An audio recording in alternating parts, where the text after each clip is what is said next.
Louis exhibited sanctity in holy words and teaching. First of all, the king is someone who keeps his word, as we read in paragraph 21. The saintly king so loved honesty that he would not even lie to the Saracens regarding an agreement he had made with them. Joinville refers to the bargaining that took place around the release of Louis's brother from captivity.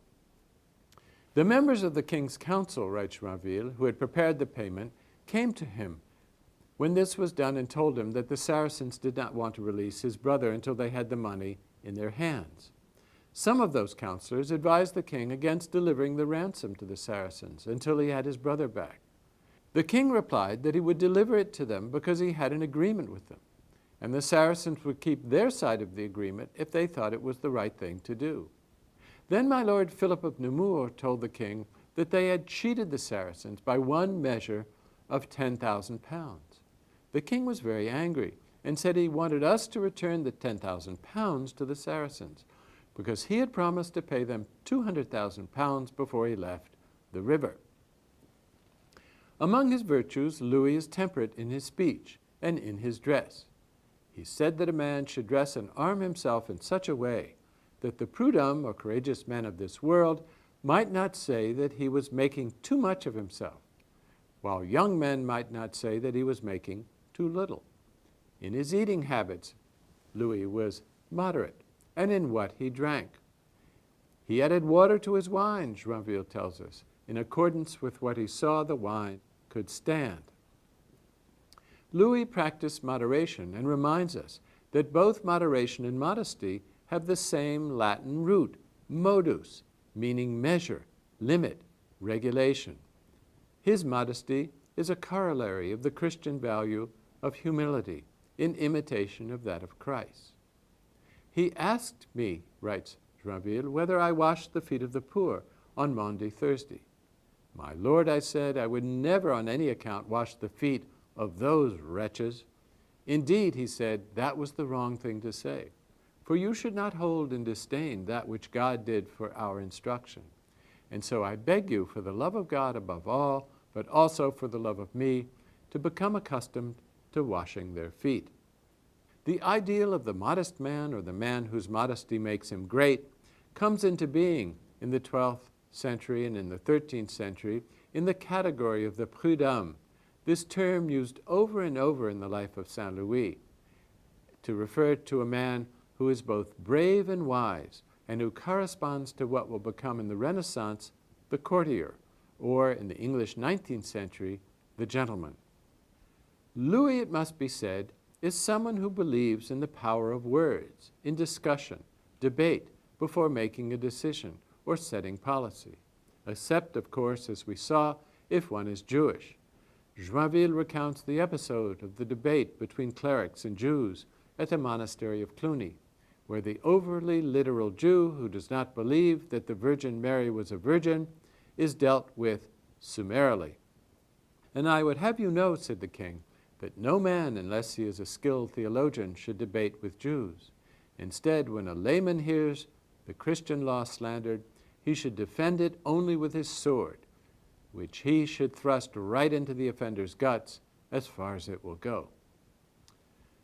Now, Louis was no friend of the Jews, and he periodically confiscated their property, exiled them, then permitted them to return in order to be able to repeat the process. But this passage tells us something different, that he believed that theological debates should be conducted by competent theologians. And it could also be considered support for the university, whose College of the Sorbonne was founded in 1257 under Louis's reign. We know that Louis could read, as we see in the reading lesson in the presence of his mother, Blanche. We know that he valued reading throughout his life, and we know that he featured himself even as something of a teacher.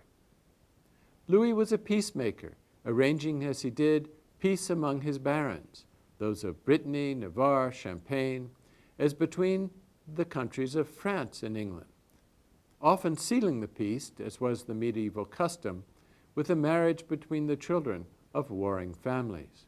Joinville tells us that as a result of the saintly king's negotiations, the King of England and his wife and children came to France to conclude a peace between the two kingdoms.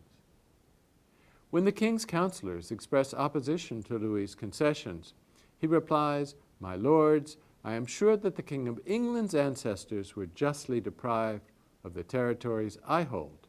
The lands I'm handing over to him are not being given because I have any obligation to him or his heirs, but in order to foster love between his children and mine, who are first cousins." Louis was known above all as an advocate of justice.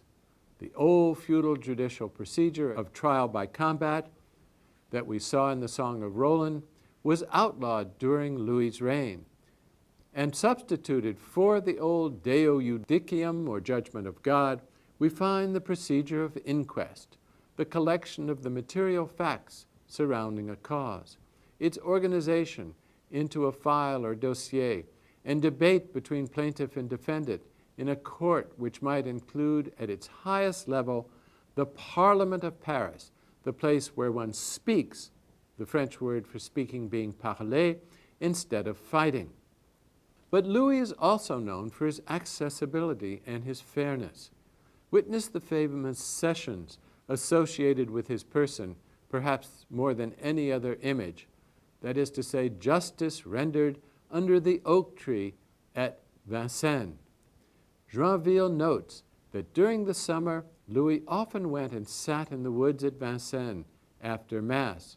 He would lean against an oak tree and have us sit down around him.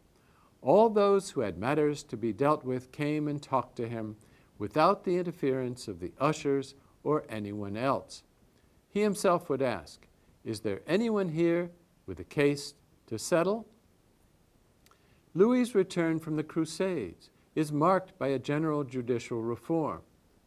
"We, Louis, by God's grace, King of France," writes Joinville, "ordained that all our bailiffs, viscounts, provosts, mayors, and all others, in whatever office they may hold, must swear that for as long as they hold an office or the statute of bailiff, they will deal fairly with all people without exception, the poor as well as the rich, strangers as well as friends, and that they will maintain the usages and customs that are good and proven."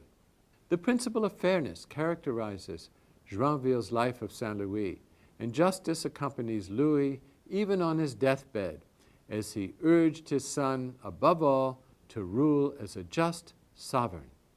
"Uphold the good customs of your kingdom and abolish the bad," he advises. "You must uphold justice and be fair to your subjects. You should be trustworthy and firm, not turning to the right or the left. Follow the straight path and support the side of the poor until such time as the truth is revealed." Louis's laws, known as the Establishments of Saint Louis, were collected shortly after his death and represent one of the first systematic attempts to rationalize statutes in the mode of the old Roman codex, like that of Justinian. This is the advice passed on from Louis's mother, Blanche of Castile, to her son. Blanche told Louis that she would rather he were dead than he would commit a mortal sin. Indeed, Louis distinguished himself in deeds as well as in words.